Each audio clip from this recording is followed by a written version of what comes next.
What's going on, everybody? Welcome back to another episode of Gaming with the Broscast, episode 232. My name is Harrison, and I am joined by my brother Nick. As always, Nick, how are you doing, buddy? On this Tuesday. Good.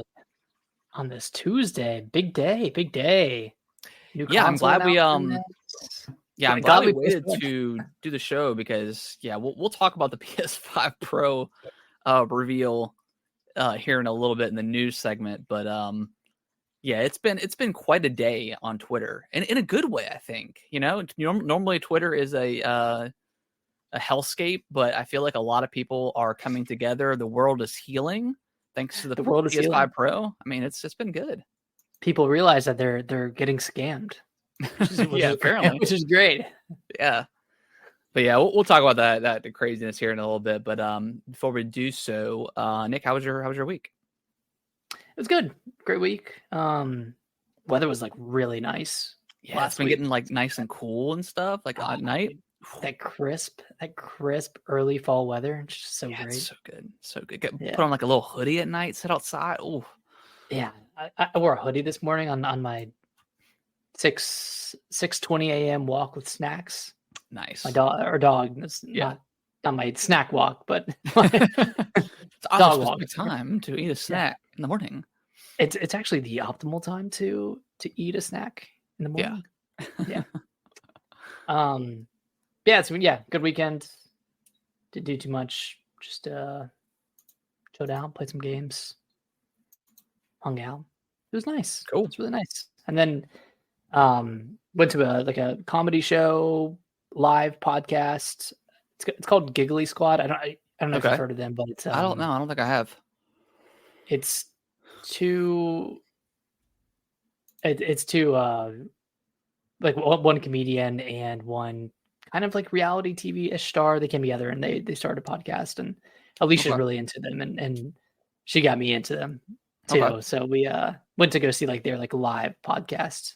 Gotcha. It was fun. It was very cool. How long was the show? Like a couple hours? Yeah, it was like an hour, I think. Okay. Or maybe a little bit longer. But yeah, is that what they do? They just do live podcasts? No, traditionally, like they just do like a weekly podcast, but this is like their tour, I guess. Kind of like when Game Grumps did, like Game Grumps Live. Yeah. I don't think. Yeah, kind of like, that was a few years ago, wasn't it? Yeah, I wish I would have gone to one of those. Well, yeah. I kind of fell off of Game Grumps for a while, but then I started watching their Resident Evil one, Resident Evil stream or play through. So kind of got back into them a little bit. I can fall off of them for a long time, but when a series comes out that I'm excited about, it's like picking up right where I left off. Like they're still the same people, still the same sense of humor, same types of jokes. Like the lore might have slightly changed. yeah. Some keywords might have changed. The lore might have changed. Yeah. But I like them a lot. I love Game Grumps. Yeah, classic. How's your weekend? How's your week? It was good. Played a lot of games this week. Football started on Thursday. So excited! I was so ready for football to start back. So I watched, and this is the first year that I got. I've got like the I bought the NFL Red Zone, where it has like all the games playing at once or whatever. The 7 hours for free. Is that? It's like $13 or $14 a month. And you said you get 7 hours free? Well, it's Scott Hansen hosts it, but it's only on Sundays. But he does the 1 to like 6 or 1 to 7. I think it's like the 1 to 7 slot. So he doesn't get like Sunday Night Football or anything like that. But he does all the highlights, and he shows like every scoring touchdown, field goal for all the games going on. And sometimes they'll like if they're close to the end zone, they'll cut to that game, or they'll like letterbox it in, have the 3 or 4 games at once going. So that's pretty cool. Maybe I should do that, because I was trying to watch the Dolphins game on Sunday. Yeah. They were highlighting that one too. I have a couple of players on that team. Yeah, it's hard to like football the last couple of years has gotten increasingly frustrating to watch. Like Thursdays I'm good because I have Amazon Prime. Mondays I'm good because I just log in using mom and dad's log in for their basic cable because they still have cable, so I just use that on Mondays. And then Sunday nights, I think it's the same thing. Like I just log into their stuff. So with Sunday during the day, it's always like very hard to watch. So it's always a little frustrating. So I got that just so I was able to watch all that stuff and keep up with the scores and stuff. Yeah, keep it all in place. So that's cool. But yeah, other than that, and then we saw Beetlejuice on Friday, the new Beetlejuice movie. How's that? It's pretty good. It's yeah, I think it's one of those movies where it's, I think the first Beetlejuice came out in like the 90s, like 91, maybe 92. So heavily, homage to that first one, a lot of returning characters and stuff like that. So yeah, I thought it was really good. Had you seen the original? Yeah, I have. I've seen it a couple times. Okay.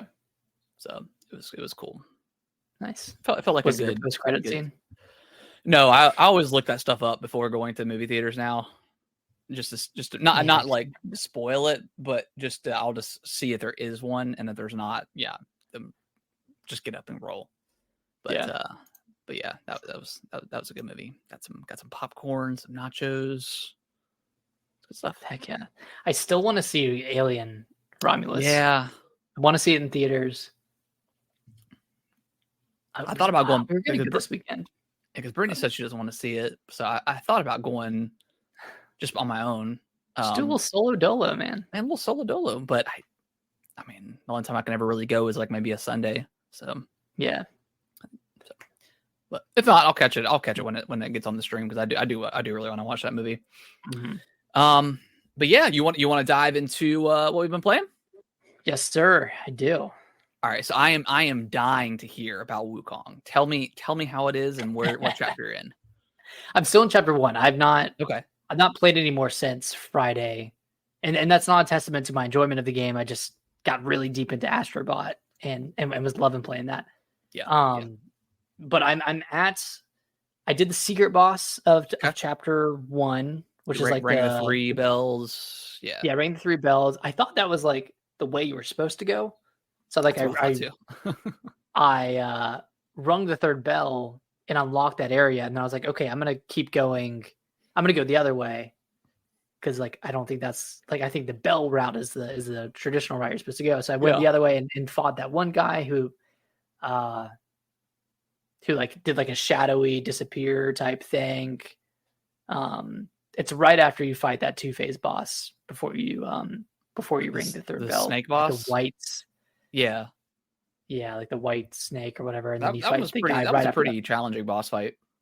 Yeah, but I did get the power from that really difficult enemy at the beginning of the game. The big baby. Yeah, the Wanderer. I ended up the Wandering guy. Nice. Yeah, the Wandering guy. That power is really great. Yeah, that takes a huge chunk of their health. So yeah, and you can upgrade it. You can upgrade those powers too. So it really comes in clutch. I think that's probably the best power of the game. So yeah, that one I pretty much used the entire game. It's really good. Yeah, that one's good. I think the fire one is good, although that it's like a little bit hard to control, a little bit hard to handle. I feel like I get lost in like button mashing, and this doesn't seem like a type of game where you can really button mash because you press a button and then it takes a couple of seconds for the animation to play out, especially with the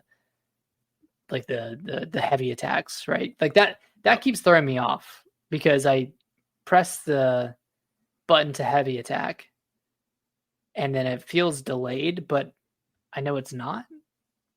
Yeah, so the heavy attack, if you press it, it is a delayed, like it goes. It's a more of an animation than like it's like a longer animation to do the heavy attack. But then if you hold it, you'll build up the the meter, and then you can let go of it once it's full, and then you can do extra damage. But you also can fill the meter up by doing basic attacks too.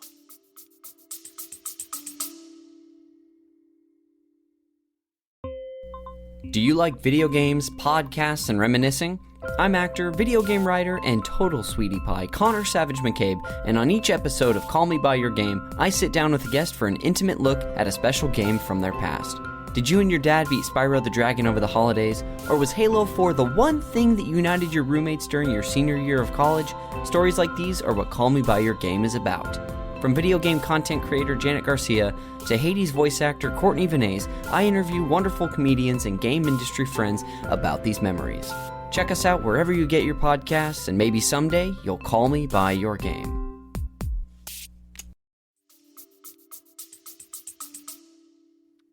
Yeah. And I think dodging I've and stuff like that. I've upgraded my like skill path too, where that fills up faster, I think, with normal attacks. Yep. Okay, so yeah, I beat the white clad. I have the boss list up now, so Okay. don't have to butcher these names. I beat the white clad noble, and then I beat the Black Wind King. Okay. He was the guy you fight right after, and then I got to the Black Bear Guai, like the big like black bear boss. I'm assuming that's the end of chapter boss. Is that the one with like there's like a bunch of fire and stuff going on? Yeah. Yeah, it's like that's the final. Yeah, that's the final chapter boss, and you'll move on. Okay. Yeah. So I got to him, fought him once, and I thought he was an optional boss. So I went and fought the Elder Genji, the secret boss, and beat him. So I just need to go back and fight the Black Bear again. And it'll be done. And I think if you beat the secret boss, I think you've beaten all the bosses in the.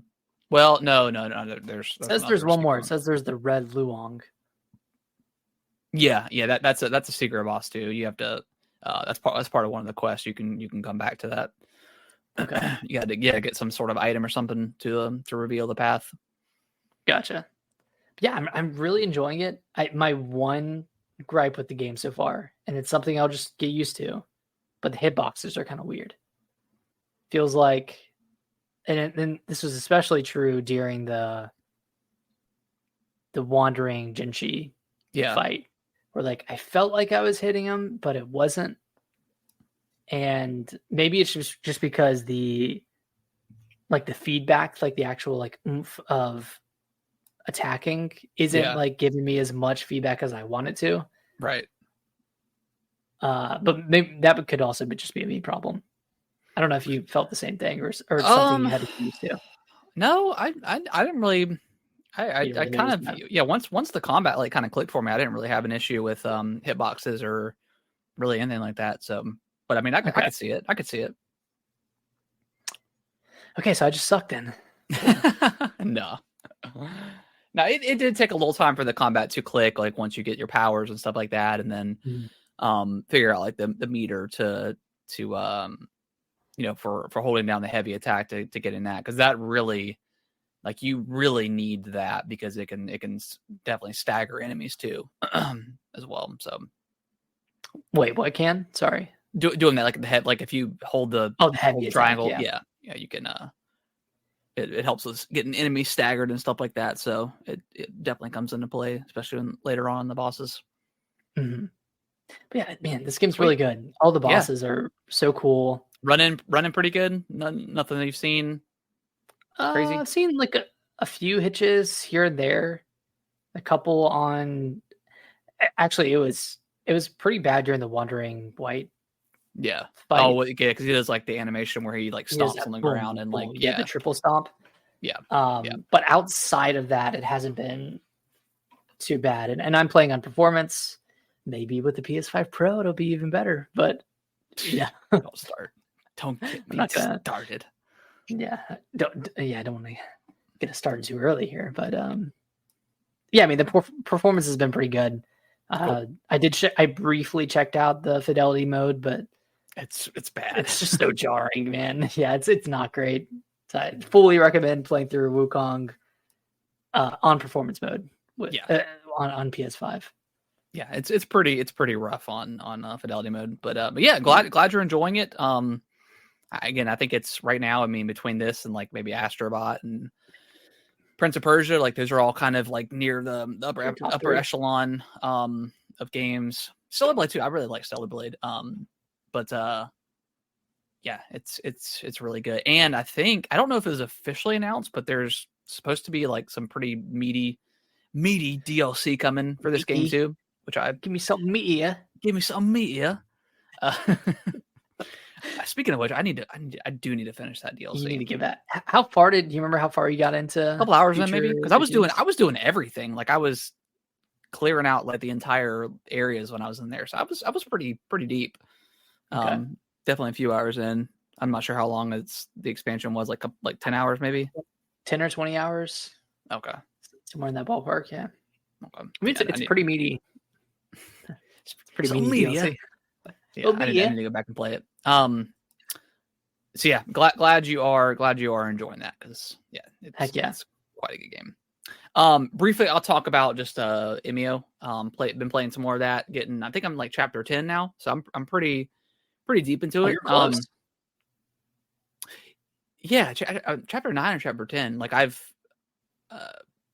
still not quite sure who it is. Got kind of have a feeling, but I feel like there's going to be a pretty big plot twist as well.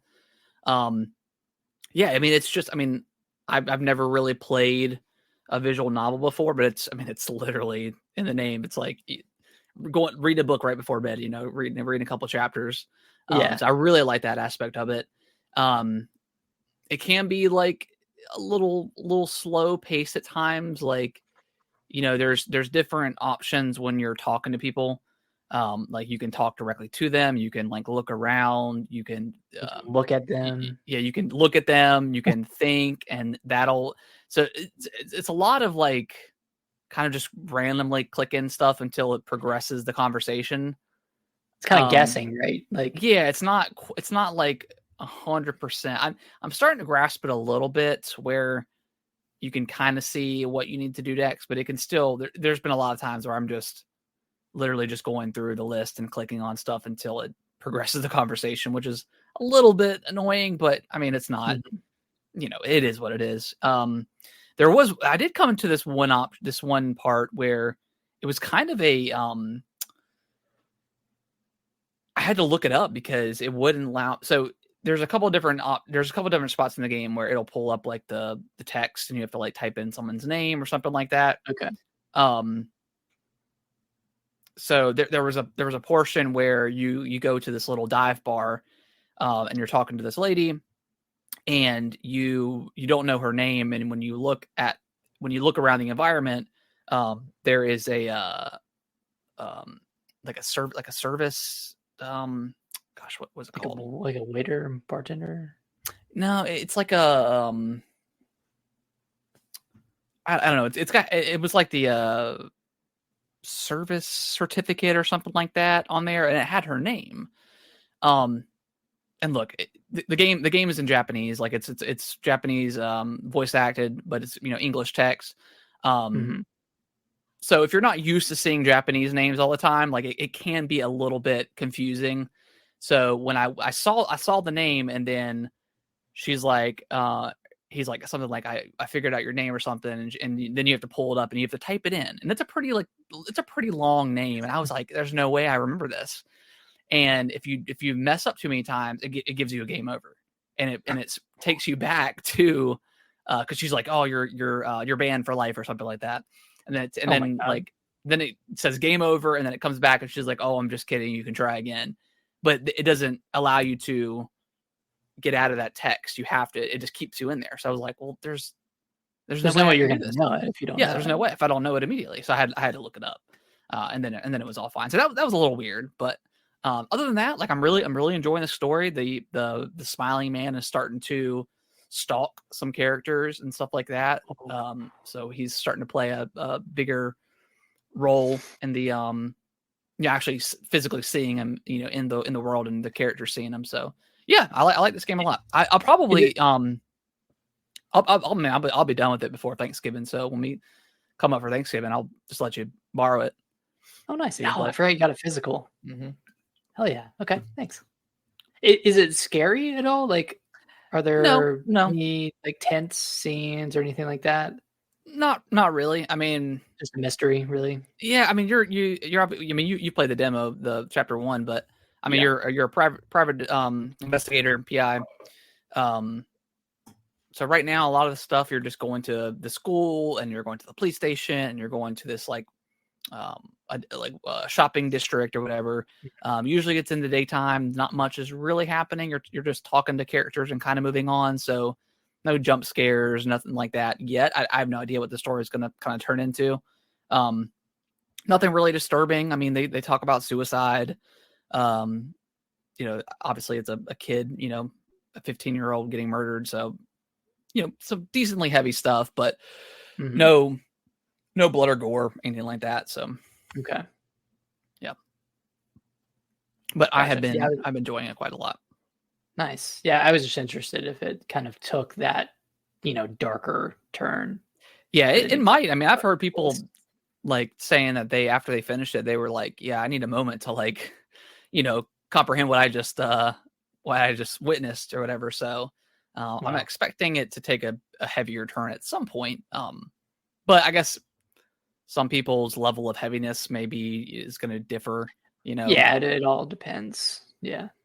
So we'll see. I mean, I've seen a lot of stuff, gory stuff, heavy stuff in my life, in TV shows and movies and stuff like that. So, and I played like, horror video games. So like, I'm pretty, it takes a lot to like get underneath my skin. To it. Yeah, pretty desensitized. So, but yeah, it's good so far. I'm enjoying it. So it's safe to say that Nintendo's marketing strategy worked. I thought it was brilliant. Yeah, they absolutely nailed it. I'm sure there's, I don't expect this game to sell 3 million copies or anything like that, but I think the weird 15-second teaser, like who is Emio kind of thing, and then they put out this like pretty prolonged demo for chapters 1, 2, and 3. So I thought it was a really good, because I mean, if you go through all chapters, you're kind of invested at that point, and you kind of want to see what happens. And now you can go on YouTube or something and figure it out. But I think it'd probably help them sell more copies of this game than just putting it out there without any sort of demos. Mm-hmm. Yeah, probably. Huh, very cool. I guess we'll end on Astro Bot, but what else you been playing? Some more Castlevania? Oh my gosh, man. I'm like so enthralled in Castlevania right now. So I last week I had beaten Dawn of Sorrow. So I got the Castlevania DS collection. Yeah. I beat Dawn of Sorrow last week or 2 weeks ago. That's the first DS game that was released. And then the next game I played was Order of Ecclesia. That was the third DS game released. And that's the one that's more segmented, more siloed. It has like 15 to 20 different areas to play through. That being said, it still has like, Castlevania, Metroidvania type unlockables and areas in that game. Now I finished that game, and kudos to anyone who beat this game on the DS without save states, because like this game is incredibly hard. Like even with save states, this game's kind of freaking brutal. And maybe I needed to grind or something, but like I felt like I was a pretty high level going into the final area of the game. And it's kind of weird because like each area that you play through is like 15, 20 minutes tops. Like they're pretty small areas, and then you like unlock like the final area, and you think like, oh, it's just gonna be another 15 to 20 minute area. It's Dracula's castle, so it's like an entire like a 5-hour. Oh gosh. Like a separate, it's like the back half of the game is in this one area, and that's kind of like reminiscent of something like Dawn of Sorrow, which is all in one map. Yeah. But yeah, this game's so hard. Like it was like relatively frustrating trying to beat this game. And now I'm playing through Portrait of Ruin, which is the second DS game. That one, kind of the gimmick of this one is you have two characters, and you can either swap between them or have the other character like play alongside you or fight alongside you. I think this game had online multiplayer when it came out, and that was the intention to actually play with somebody else. Yeah.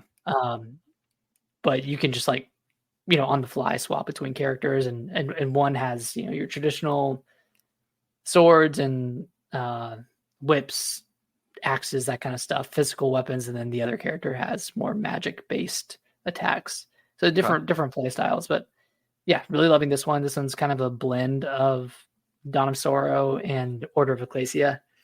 But I'm like 4 hours into this one, probably halfway through it. I've probably played like 30 hours in total of all these Castlevania games, and I picked up the Game Boy Advance collection as well because I want to play Aria of Sorrow, which is the prequel to Dawn of Sorrow, and I really loved that one. I think that was my favorite. So you're all in right now on Castlevania, dude. Castlevania is kind of dope. You should try it out, man. It's I think you really like it. It's a really cool franchise. At least the DS games are. I can't speak for any other Castlevania game. I do want to play Symphony of the Night, but that's not on the Switch. I don't think it's on any modern consoles. So I'm assuming that one's going to get a remake. It's got to come at some point. That's the most popular one. I'm surprised we haven't just even not a remake or just like a little remaster or something. Something relatively simple. That's so surprising that it's not on there. I bet Konami is cooking something. Yeah, with that one. Yeah, but we talked about that last week. They've had that weird stint where, they were kind of out of making games, and now they seem like they're back in. So, maybe it'll be like a Switch 2 launch title or something, like a proper like remake or something like that. But yeah, cool. Yeah. That's one franchise that I haven't played that's on my list, and I need to play that sooner rather than later. It's got everything you want. It's got it's a Metroidvania. It's got leveling, different weapons, different armor, different spells. Sounds wonderful. It's wonderful, man. But let's get into Astro Bot, dude. Game of the Year contender, Astro Bot. That's right. Yeah. So I mean, I have. I've been loving this game, man. I've last week when all the people were talking about it prior to its release, everybody was like gushing over it, and I was like, is it that good? Like it's on like the level of like a Mario, like a Mario Galaxy or something like that. And yeah, it's pretty much PlayStation's version of a Mario Galaxy. But it's just really cool because it includes all the PlayStation franchises. I mean, it really is like just a love letter to all PlayStation's history. Whether or not PlayStation themselves won't do anything with them, but leave it to Team Asobi to do that for them, to carry the weight. To carry the weight. But yeah, I mean everything about this game is just top notch.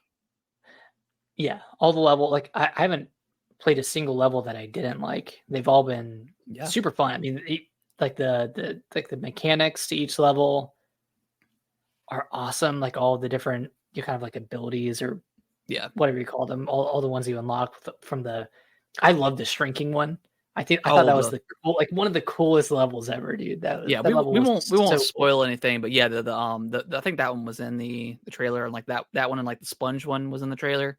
Sponge level is super fun, but yeah, that when that happened, because I don't remember seeing that in the trailer, and I could have just missed it. But yeah, whenever you get trapped and then you shrink down, I was like, oh my god, like this game is that was freaking good. Moment. Yeah. Oh yeah. And and they even reuse. I'm gonna call them gimmicks. They're not gimmicks, but like they reuse some of those gimmicks in the levels, and it's still fresh. Like they make it work. Man, I don't have many negatives to say about this game other than the movement. I wish there was like a little bit more to Astro Bot's moveset that made him stand out a little bit. Like when you think about like Mario and in Odyssey, there's a lot of mechanics, a lot of movement based mechanics, like throwing the hat, diving, jumping off the hat, diving again, rolling, that kind of stuff. Astro Bot has floating. See, I mean, I get that, but I just didn't feel like I was missing out or anything. I just felt like, and they built the game itself, like in comparison to like the water from Mario Sunshine, like controls so much better. I mean, how do you feel about the one hit thing? Like one hit and you're dead. I know on some bot, like the end bosses, you get like 3. I wish it was 2. I wish you had 2. But then you have to build in the mechanic of a heart system. You have to have those drop. Like it kind of changes the structure of the game, and I think the game's like pretty easy so far. I mean, there were so many checkpoints. Like they're always giving you checkpoints. I think the only time I really ever get frustrated if I was trying to get a collectible or rescue a bot or something like that. And I kept dying over like one enemy or something like that. Like I think the number one enemy that's killed me is the spike enemies. Like they always get me because I go in kind for cool. I go in for the hit and then they release a spike. So I, you're just supposed to jump over them and use your beam. But I mean that's the only like minor gripe I've had with it. Like even like the more challenging levels aren't super super hard yet, but they're fun. Like it makes like it can really the speed of the game really picks up on some of those challenge levels. And you said you're on World 4. Have you 100%ed the first 3 worlds? Yeah, I've 100%ed everything, including the galaxy. Like some of the levels have like that galaxy. You could find the secret like warp. I've done all the ones that I've found, and I've found them all. I've done them. So yeah, I'm pretty much I'm 100%ed all the way up until through World 4. Okay, we're in the same boat then. Okay. I can't remember how far I am into World 4 or if I've started it. But yeah, I mean, this game is just it's incredible. It's just pure fun, man. And I think that's what, not to harp on PlayStation or not to hate on PlayStation, but I think that's what they've kind of been missing from PlayStation Week right now. Xbox has had its time. It's time for PlayStation. Astro Bot's just in the middle of the hate sandwich between Concord and the PS5 Pro. But I think Astro Bot is what they've been missing for really this entire generation, with the exception of something like Ratchet and Clank, which is more. I mean, that one was still action heavy, but it was more on the fun side. Yeah. Than something heavy or like God of War Ragnarok or.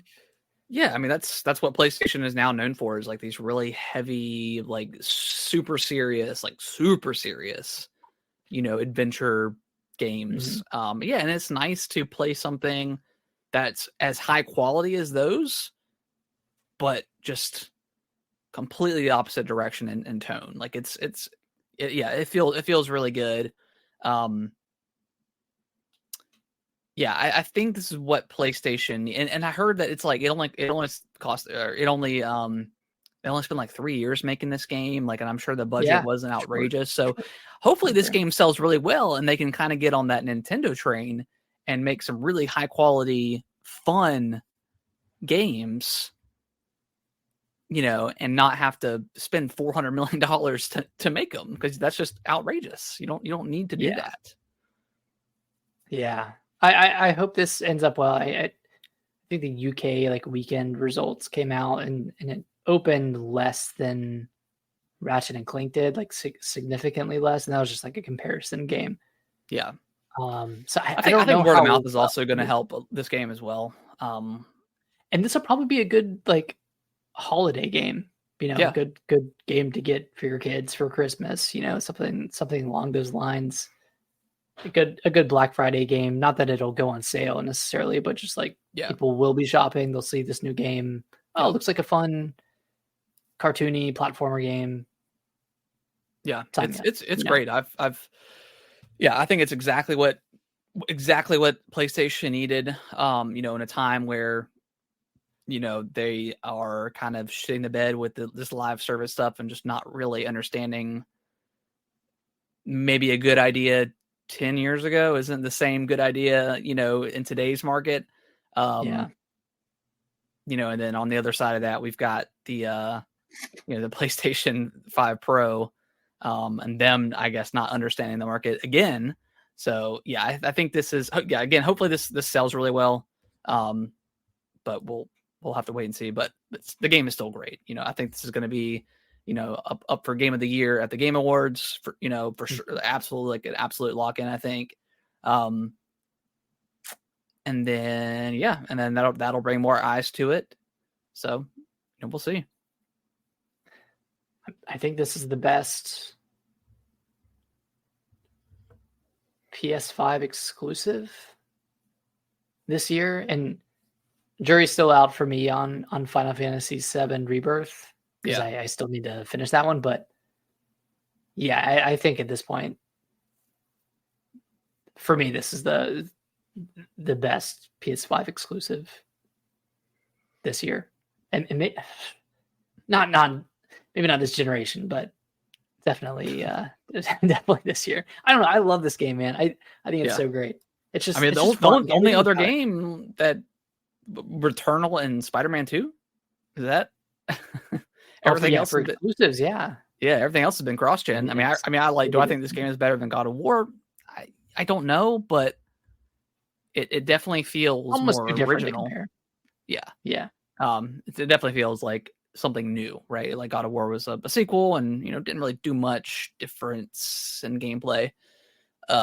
Still really a game, but yeah, this seems just very inspired, and it's just you can see the love. Everything about it, from the levels themselves all the way to like fixing up the actual parts to put to the PS5 and putting them in the console. Like, even that's kind of fun. All the motion control stuff. Yeah, getting all the like the gotcha little machine thing, and seeing all the bots, around the hub. Even like changing the color of like your controller or the paint. It's like you go to the paint bucket and then it splashes on and covers it like that. Even that's like just feels really cool. You can tell it's made with love. Yeah, which I did end up getting the controller. I saw that. It was weird because like I pre-ordered it when it first went on, and I was like, I may just not, I may cancel it at some point. I don't know. And then I kind of forgot about it. And then the week of, I was like, I've still got it pre-ordered. And then Friday came and it still said like pending or something like that. So I ordered it through Walmart, and I contacted customer service, and I was like, hey, I checking on the status of this order. I pre-ordered it, a while ago last month. And they're like, well, we tried to charge your card and it didn't go through. And I was like, that's a credit card. Okay. But all right. And then they're like, yeah, it's now like $100 something now. Cause Walmart does like that weird thing with I guess you can like third party sell stuff through Walmart. So it's like the crazy prices, like the scalper prices. And then I was like, okay, well, I'll just, it's not meant to be, it's just, just a controller. It's not, was whatever. And then Monday they're like, hey, your order shipped, or Sunday night they're like, hey, your order shipped. And I was like, okay, I guess. Did they charge your card? They did. Yeah. Wow. I guess I gotta look. I didn't actually look. I figured they did. So I've got it now, and it's really nice. It's probably one of the nicest. I'm really liking the PS5 controller. It's a really great controller. Yeah, more so when I first got it. It took some time to get used to, but I've really been enjoying how it feels and stuff like that. It feels, it's an expensive controller, but it feels very premium. More expensive now. I think it's $5. Yeah, more expensive. More. So got to make up for Concord. Exactly. Yeah. That's yeah. Astro Bot is great. Highly recommend. From us, I believe. I think it's a must play. If you're a PS5 owner, you ain't got a lot to play right now, first party wise. So I would say, if you enjoy 3D platformers at all, I think it's worth. Even if you traditionally haven't, try this game. I feel like, or just try Astro's Playroom. Yeah, that's on there. That's embedded in that came with their Xbox, the PlayStation. Even there's even an instruction booklet in the game, like in the physical copy. Oh, there is. Yeah, it's part instruction booklet, part poster. Like it's got the poster of like the ship or whatever. But if you flip it over, it's got how to play on there. That's cool. Like everything about this game is like it feels old school but new. It just feels good to play. Yeah, modern school. Yeah, and just finding like all the different bots in the game, like saying like, "Oh, this is like the Bloodborne guy, whatever, the hunter." So yeah, half the time I'm like, who is this? Yeah, exactly. There's a lot that I don't know. But and they also have like funny like little notes about him or whatever too. So it's very a very awesome game. A lot of charm. Yeah. Very charming game. Yeah. And we said we weren't going to spoil anything, but there are levels dedicated to certain franchises, and all those so far have been pretty unique and pretty awesome when they happen, when they come up. I'm like thinking of what they would do for the last couple of worlds.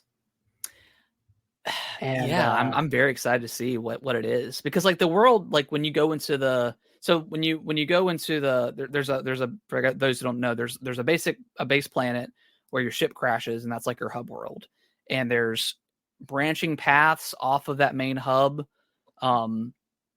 that when a satellite falls down, you have to go get it, and it's kind of Pikmin-esque, where you have to have so many bots to order to pick something heavy up or make like a rope with the bots. Bridge. So you have to do that in order to unlock another portion of the galaxy. And there's five worlds, right? I think there's 5, and then and there's like the secret galaxy. But yeah, I'm very curious to what franchises they're going to dedicate to those last 2. Yeah, I think I can guess one of them just based off of like their current flagship franchises, but I don't know if they would do that. I don't know, and I don't want to know. I don't want to look it up. Don't want to spoil myself on it. Because so there was like the Last of Us. There was that portion. There's like a level that had like all the mushrooms and stuff, but it wasn't like necessarily The Last of Us. And you found Ellie and Joel in like the bots in that level, and there was nothing else. So Last of I'm and this was Last of isn't. I mean, I guess it could be, and we just don't. I don't know for sure, but I don't think it would be. Yeah, I'm pretty curious. Bloodborne. Yeah, this game's, dude, that'd be awesome. But yeah, this game is incredible. Just highly recommend. I can't recommend it enough. All right, Nick, let's dive into the news.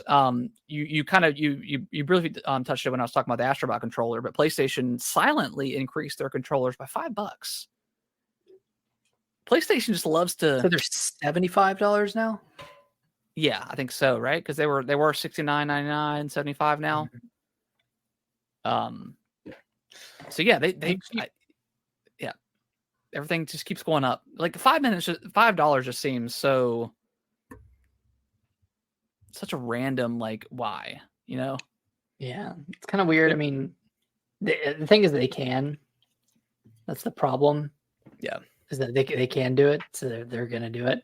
Yeah, I mean, same thing with increasing the price in Japan. I feel like they've kind of given up on, not given up on Japan, but like kind of taking. Oh, the pro says they're cooked in Japan. Oh yeah, yeah. When it comes to the PS5 Pro, they're cooked. But I mean, same for Europe. Yeah, I mean, everywhere, pretty much everywhere, everywhere but the U.S. and U.S. still, we're not having it either. So yeah, that's interesting, but whatever. I mean, it is what it is. It's just weird. Like, typically, if the past, that's all we have to go on. But as we're getting into later in the generation, stuff should start to come down. But I think it's just a reflection of the economy right now. I'm surprised Xbox hasn't done the same thing. I don't know. I'm starting to with the Pro thing. I'm starting to feel like it's not inflation impacting this stuff. I think it's just greed. But knowing they can, that's because debatable. they're the market leader between them and then Xbox. Yeah. All right, so I mean, we've got the Astro Bot review stuff here. I mean, that game, I think that game has like a 94, 95 on Metacritic right now, so it's doing incredibly well. Thanks to that game, for the first time this year, Nick, I am above you in Fantasy Critic. Oh no. Yeah. Oh no, I forgot you had Astro Bot. Yeah, that got me like 30 points for that game. And then I also had yeah. And then I also had what else just recently came out?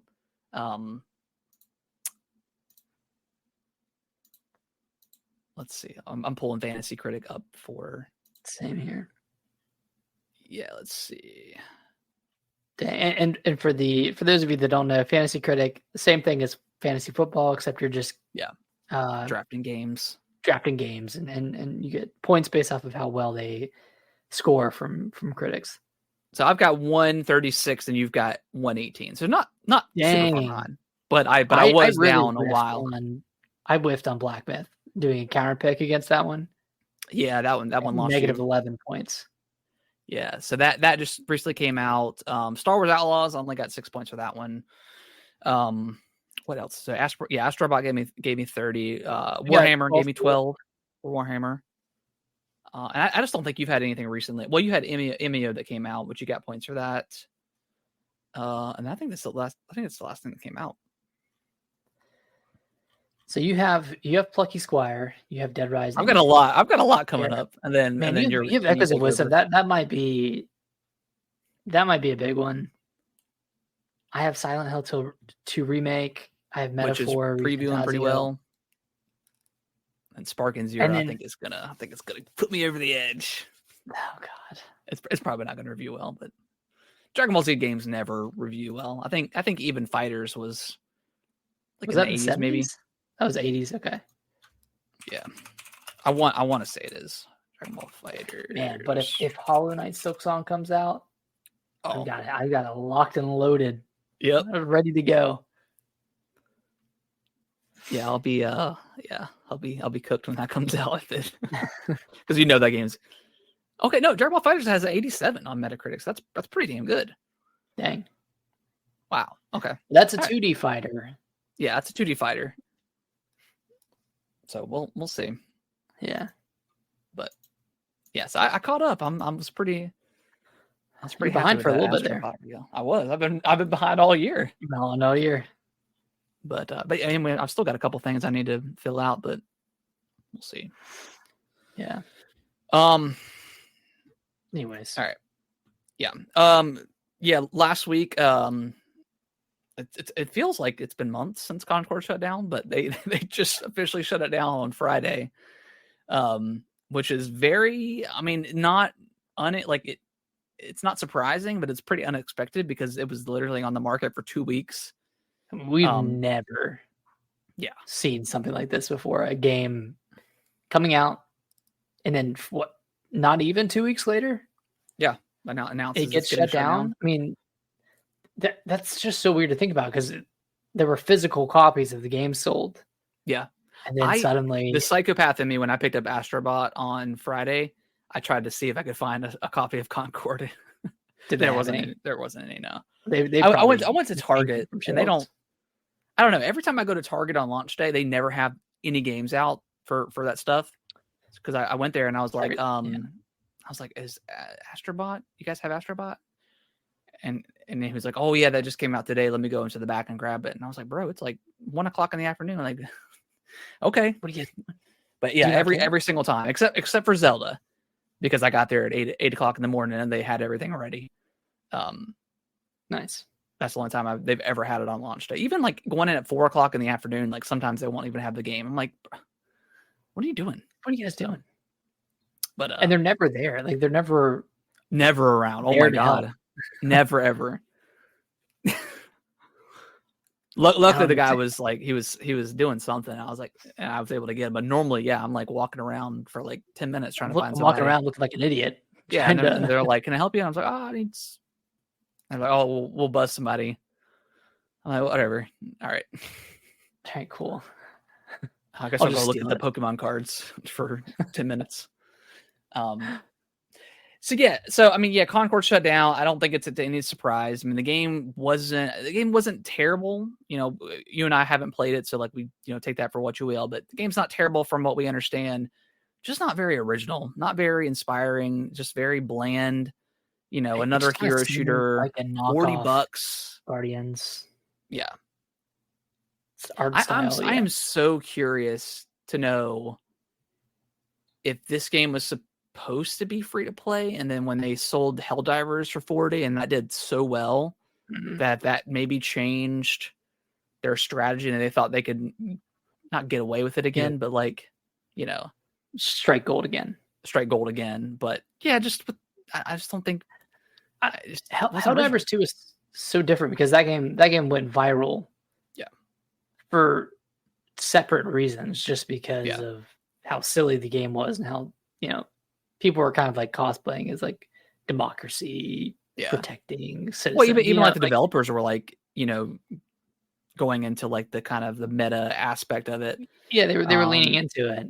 But they've also I don't know like the vibes with Helldivers 2, but those seem to be down because they started nerfing like weapons and it's like a PvE game and it's like, why are we like, can we just let it be? If it's an overpowered weapon, that's fine. Like it's not versus other players. Should it matter if a game has more, or if a certain weapon has more engagement than another one? If it's PvE, like if anything, you should just buff the other ones. The other ones. Don't nerf a weapon. Yeah, that never feels good in a PvE game. And then also like the whole PlayStation login on PC stuff, that debacle. Mm-hmm. I don't think they can sell any more copies in like certain areas of Europe anymore because of that login stuff. So PlayStation just doesn't seem like they know what they're doing with these live service games at all. Which is surprising, but. And then with Concord, like the promise of having weekly cinematics, like who cares? No one really wants that. So, like, it was really cool with Overwatch because that was, that was kind of the first of its kind. Not really, but like first of its kind back in the day. Like those characters were very identifiable and they were fun looking characters, right? Yeah, like, they were cool. You think of Overwatch and you think of the ape with the glasses. You think of the Western gunslinger guy, and like it's not good when you jump into another game and you're like, oh yeah, this is the Winston of this game. It's like all right, come on. That's off to a bad start. Yeah, that's not good. And then like the whole like I don't know, the game industry got a little bit weird with Concord. Like a lot of people were like, well, we don't want to make fun of it. People are not losing their jobs yet, but we got to be nice. And I was like, well, where was this energy with Redfall? Like, yeah, Redfall was like a bad game, in Starfield. It's like where was that energy? Like why are we defending Concord like not a great game? And not saying Redfall was good either, but it's like people were coming after Redfall and saying that the developer sucked and this and that. And it's like, where was that energy back then? Why is it Concord that we're defending all of a sudden? Like it doesn't make a lot of sense. So yeah, everything around this game, and then just the game itself, just not great. Yeah, and you can tell people were really trying to lift it up for the week and a half that it was out, but I don't think people cared. I don't think people knew it existed, for one, like the general public, and I don't think people really cared to play something like they'd probably just rather play Overwatch 2 than play Concord or play Deadlock. Valve's. Yeah, that came out like I think the same day that Concord was released, so it was like just horrible timing. That was like a closed beta or something, and that one was a huge hit. Yeah, I mean it's a Valve game. Like those are always going to be pretty popular. And it's also got like the Guardians of the Galaxies like kind of aesthetic to it with the characters and like people are while Guardians is very popular, I think people are also just kind of tired of Marvel at this point. Mm-hmm. So that probably didn't help that. Although I think Marvel Rivals is coming out later on this year is probably going to be huge. That'll do well, yeah. Because it's an existing existing properties, and they're going to pull all that stuff into there. So that I think that'll do well. Whether the game is unique or not, probably not. But just Yeah, bad luck. Do you think we see Concord again in some, whether it's free to play or something like that? Or do you think they just cut their loss and just move on? I think we see it. I think we'll see it again at that Amazon TV show. And that's a weird thing too. It's like that's in there. And I don't think they're cutting it. I don't think they're no, they're not cutting it. Secret level. So that's gonna be very weird. Yeah, that conversation will come up again. I think we'll see Concord in 2025, and I think it'll be free to play. I think it'll come back in some capacity, but I don't know what they could do to it to make it more appealing. You know what I mean? Like the reputational damage has kind of already been done. So it's really hard to come back. It's kind of like when Redfall had its 60 FPS update, and that's when I actually jumped in and played a good 5 hours of it and fell off. But kind of like trying to have that moment, and people have already given up on the game, or they've already written it off. I wonder how Multiverses is doing. I haven't seen like its concurrence or anything like that, because that was the one that shut down for like a whole year, and then they brought it back. And that one was weird. Like they had McDonald's toys for that game. Like it was a very weird. Like, I mean, it's Warner Brothers. What did they shut that down because of low player count, or like what was the deal with that one? I think they did. I think it was starting to dwindle, and like the hype was dying down. So they said that the beta is closed. They called it like the beta, and they said, "Well, we're closing down, and we're gonna reopen it. When the game is done." So I don't know. Yeah, I don't know what the vibes are with that game, but yeah. So yeah. I mean, again, like I don't want this studio to shut down or anything like that. That's not what I'm saying, but yeah, I just don't know. I just don't think PlayStation knew exactly what they're doing. Like in this game, apparently took around 6 to 8 years to make. I'm not saying I don't think it was in development for 8 years, but like it was in in the early stages of like what they wanted to make. And I don't know, man, like trying to chase trends in the game, if you can try to chase a trend and you can get something out within a couple of years, like get it out into early access, that would be different. But if it takes you 6 years to make a game that doesn't do anything new for the genre, like don't even bother. Yeah, if you see Overwatch come out in 2016 and you have the idea, it's too late. Yeah, it's too late. Don't chase that, because then, it'll take probably somewhere between 4 to 8 years to make that game. And by then, people will have moved on. Yeah, I think chasing trends is just, it's never really like a great idea. I mean, I think it's worked out in some areas, like like people, like Souls-like games, like I think Lies of P, I think it did pretty well. Yeah, but I mean, how many MMOs that tried to chase World of Warcraft money back in the day? How many of those have come and gone? Big IPs like Star Wars tried it and they couldn't even do it.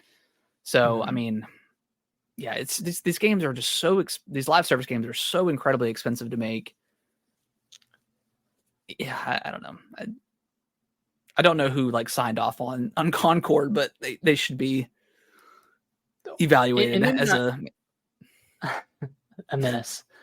Maybe not even signing off on it, but just signing off on a $40 price tag. Yeah, even that. Like read the room. Like nobody wants to pay for a multiplayer only game. Nobody wants to pay $40 for it. And I know Overwatch was $60 when it came out, but that was a different landscape then. It was, yeah. That was Overwatch 2 was free to play. Yeah, and then it's gone free to play. So yeah, it's tough. It's definitely, I don't know. Yeah, just bad decisions all around the game. All right, well let's jump into the final topic, news story. PlayStation 5 Pro got immediately announced in the presentation this morning. And I don't know about you, Nick, but I think this was the worst put together presentation that PlayStation has ever done. I think it was half-assed. I thought Mark Cerny came off as just like almost like AI. Like it just felt very like, I don't know, just very bland. I don't think he did a very good job with trying to upsell people to buy the PlayStation Pro or even just jump in if they haven't had a PlayStation. You know, obviously we knew that PlayStation doesn't have any. Astro Bot was really their last big game of the year. But to not show anything new and solely rely on 4-year-old games, you know, going back to like The Last of Us, like nobody wants to play The Last of Us again for the 4th time, or God of War or Horizon. I don't think anybody cares that it runs slightly better on the PS5 Pro, to the point where like I was looking at the stuff side by side and like I could barely tell the difference. I'm like, this is not $200 worth of better experience on the PS5 Pro versus the base PS5. And I'll let you speak in here in a second. All those games that they showed all ran great on the PS4 and the PS5. So why the hell do I need a PS5 Pro to play these games? And I will 100% agree with you there.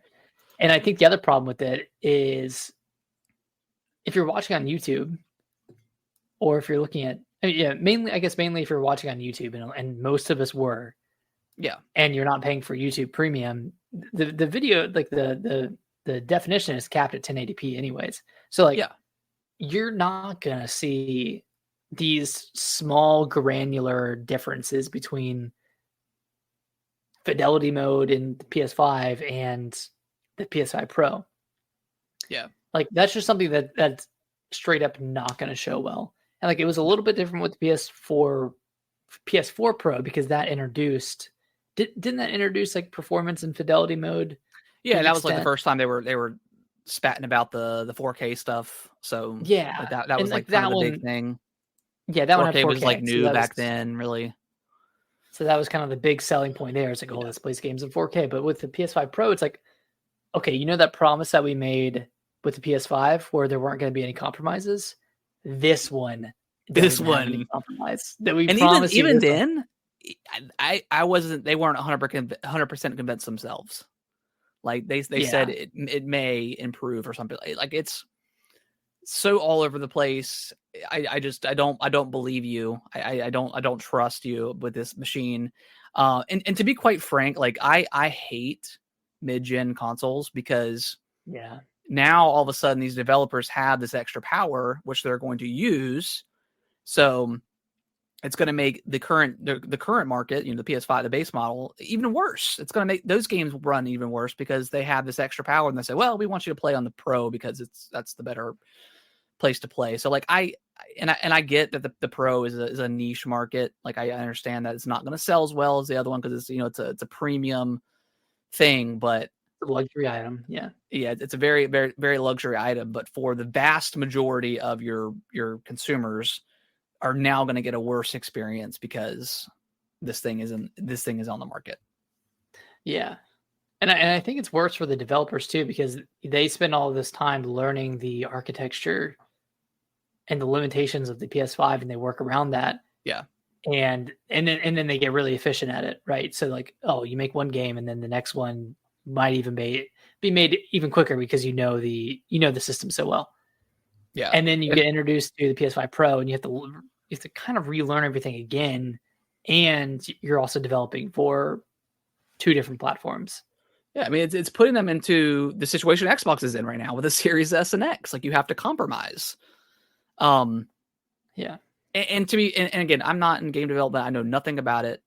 I don't think these developers are doing a very good job optimizing the games as is. Like I feel like we should be getting a better performance out of the PS5. Like I don't think we've maxed out what this thing can, what the PS5 and the Series X can do. I don't know what it is this generation. I know you had talked about it, that maybe it's, Unreal Engine 5, and maybe that engine is more difficult to optimize with this stuff. I don't know, but something feels off this generation. And that's kind of like the whole, I think, opinion going into the PS5 Pro. And, it's been rumored for months, and we talked about it to death, but doesn't feel like this generation has even gotten started, and we're year 4. We're 4 years into this thing, in November. Yeah. So it's like, man, like this feels entirely unnecessary, and we haven't even talked about the price yet. And that kind of coincides with just how long games take to develop now, where a developer might only get one game on a system. It's insane. So it's just, and that's why these generations feel like they're just getting started, because we haven't seen a game from Naughty Dog yet. We haven't seen an original game from Naughty Dog. We haven't seen Sucker Punch.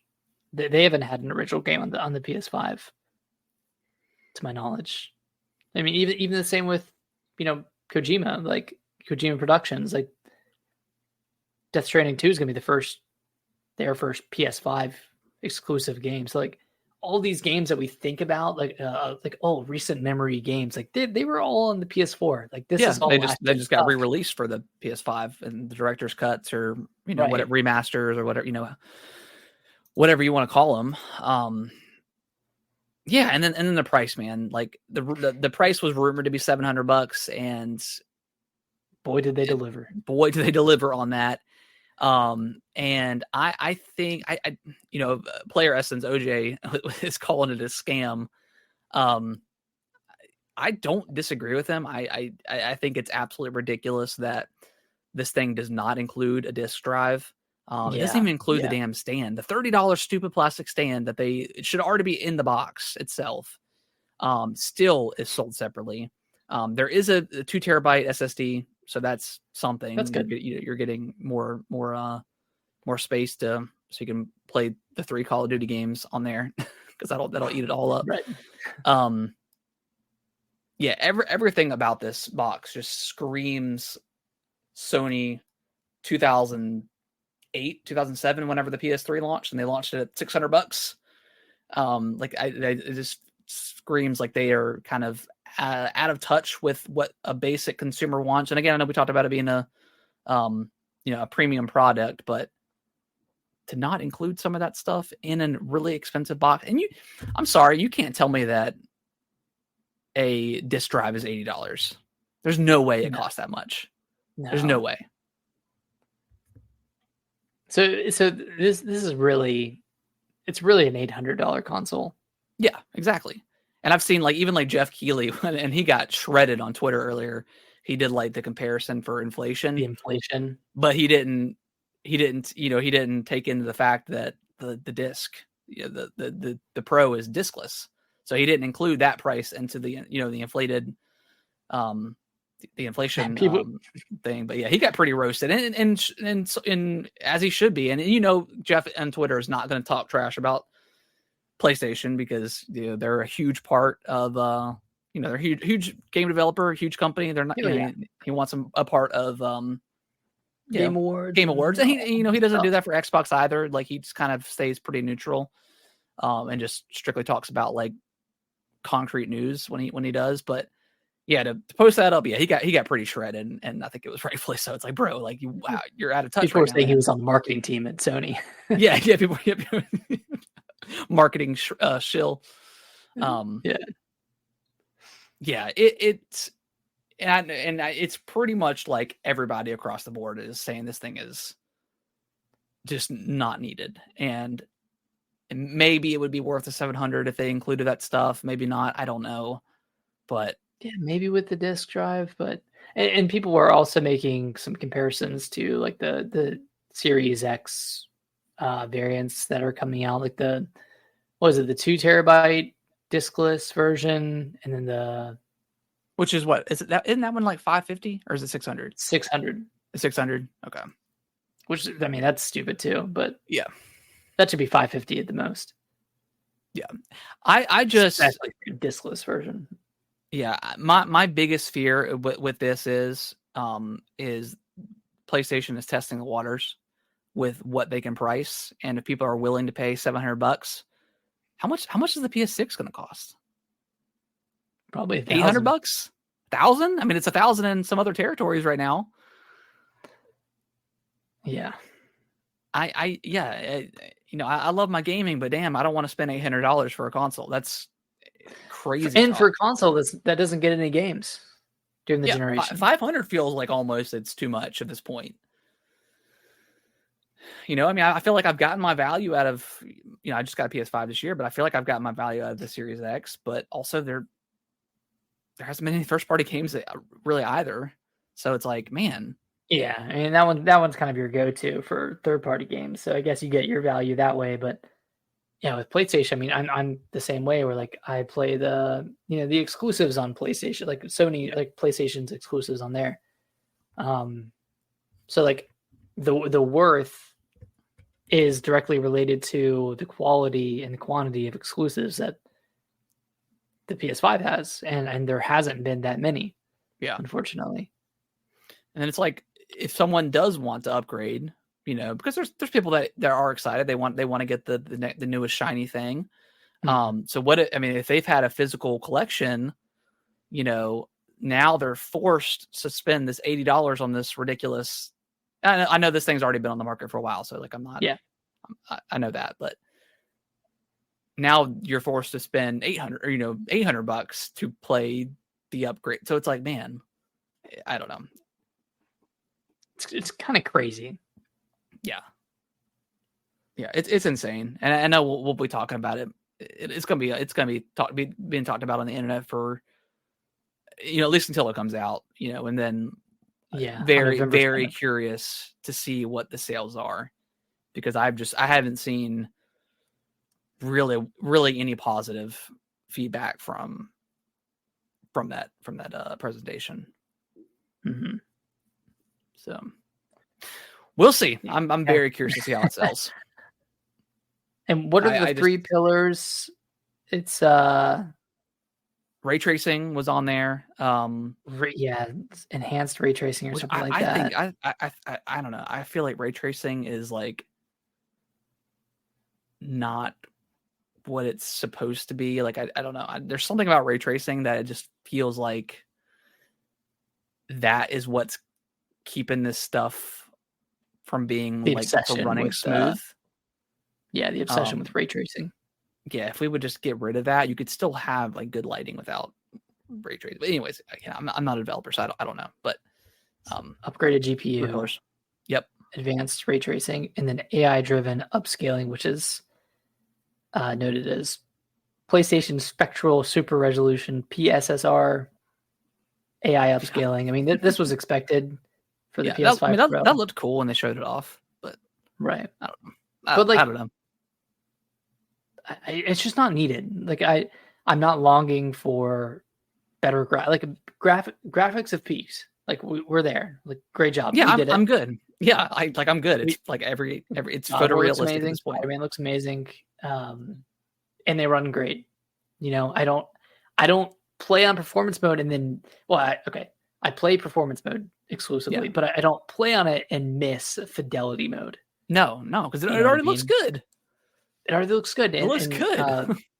They were saying like, 75% of players play on performance mode, but they didn't ask the question of whether or not people want to play on fidelity, like whether they care that they're not playing on fidelity mode. Yeah, I mean, obviously they don't. You know, if they're playing on performance. Yeah, I guess that'd be the question. It's like, do you? I don't know. I guess people would always say yeah, but without compromising the frame rate. So yeah. And just to quickly, insanely expensive. To go through the games that will be enhanced. There's Assassin's Creed Shadows, Alan Wake 2, Demon's Souls, Dragon's Dogma 2, Final Fantasy VII Rebirth, Gran Turismo 7, Hogwarts Legacy, Horizon Forbidden West, Spider-Man 2, Ratchet and Clank Rift Apart, The Crew, Motorfest, The First Descendant, and Last of Us 2 Remastered, and more. I mean, Dragon's Dogma 2, I would love to see that run at 60. So is this work that they went back and did on these games specifically? Yeah. Okay. Or at least work that's going to be done. Okay. Yeah, nothing about playing like older games again or seeing how they run on a better piece of hardware. That just doesn't get me excited at all. No, I kind of got my fill on that with the Series X.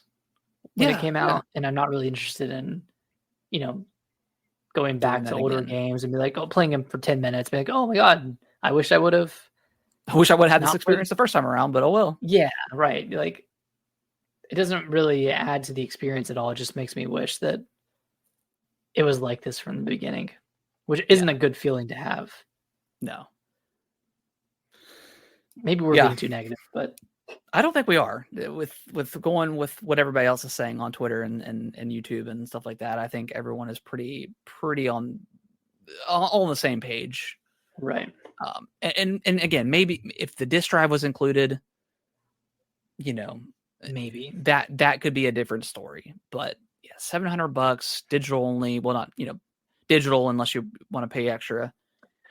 Honestly, or if it came with the like the DualSense Edge controller. Yeah, something like some sort of incentive. Like, that would be nice. Or if they had like an upgraded DualSense. I mean, I think DualSense is pretty great, but yeah, like packing the dual. I don't know. Like the DualSense Edge. It just feels like PlayStation is like becoming more and more like Apple every day, just having these overpriced products, like to the point where it's like they're going to start charging like OJ Player Excellence. Bring him up again. He was talking earlier on his live stream. He's like, to the point where like they're going to start taking away basic functionality like a disk drive. They're going to start doing that with the USB slots. It's like, if you want an extra USB slot, you got to pay for it. We're going to take away your HDMI cable. That's not a big deal. Those are a dime a dozen, but it's like, Apple did that, with the iPhone 15, they took away the charging brick, and they conveniently did that when they swapped over to the USB. So like a lot of people like myself didn't have USB-C because I had the lightning cable for forever. So it's like, I had to go out and buy an extra crap for that. So it's like, all right, you're taking stuff away from us, but the money's going up. Like the cost of it is going up. Yeah, the price is going up. And again, you can't tell me that disk drive costs $80. You just like, that's crazy. Frustrating. We need Nintendo. We need them to come in. Yeah, we talked about $400 console. Yeah, before, but like, with just the vulnerability right now with PlayStation and being, because I think they feel like they don't have any more competition. Like Xbox is shifting in a way that's better for worse for them. We don't know what that's going to look like in the future. We're assuming it's going to be good for their bottom line because they're getting games to more people. And that's ultimately what they want to do, but they're, and it seems like they're good. Maybe their next thing is going to be a handheld hybrid. Maybe we're not 100% sure. And then, PlayStation again, just, I don't know, just they need to be humbled. And like you said, I think this is the perfect opportunity. And maybe even next week is the rumors is, the Switch, they can announce the Switch 2. I don't know if they'll announce the price or not, but they can at least announce it. And hopefully do all the right things that gamers want. I think a $399 price point is perfect. I think it is. And hell, even if Xbox came in and announced their plans for some sort of handheld device, I think that would be a huge win. I mean, I would love to see that regardless of what Sony is doing, but and there's a lot of opportunity. I mean, the Steam Deck, there's so many different handheld, like the handheld market is pretty big right now. Like, I think that's what a lot of people really, really like. And the Switch really kind of catapulted that. That hybrid. So, if Xbox came out and they said, okay, we're $600 or $700 for this handheld, but it's like a dedicated handheld, maybe you could do the hybrid thing. Like that could be, I feel like that, and I'm not trying to play favorites or pick sides, but I feel like that is more justifiable than just another, like, I don't know, like a iteration, right? It's not like an innovation. It's just another iterative little thing. I don't know. Something with the power of the Series S in your hand. Yeah. Would be $500, $600. Yeah, we'll see what happens. We'll probably talk about that in the future. Whenever this thing launches. I think pre-orders go up later on this month, and it comes out in November is when it comes out. November 7th. Okay. Yeah, a little birthday gift for you, Nick. No, thank you. All right, guys, we are going to get out of here. We appreciate everyone watching, listening, all that good stuff. Review us on your favorite podcasting platform of choice. It greatly appreciates it. You can message the show, message any questions you guys have. Are you excited for the PS5 Pro? Maybe you are. Follow us on Twitter, X, whatever, TikTok, all that good stuff. And we'll see you next week. Maybe next week could be huge. We'll see. Could be huge. Huge if true. Huge if true. All right. Bye-bye. Bye-bye.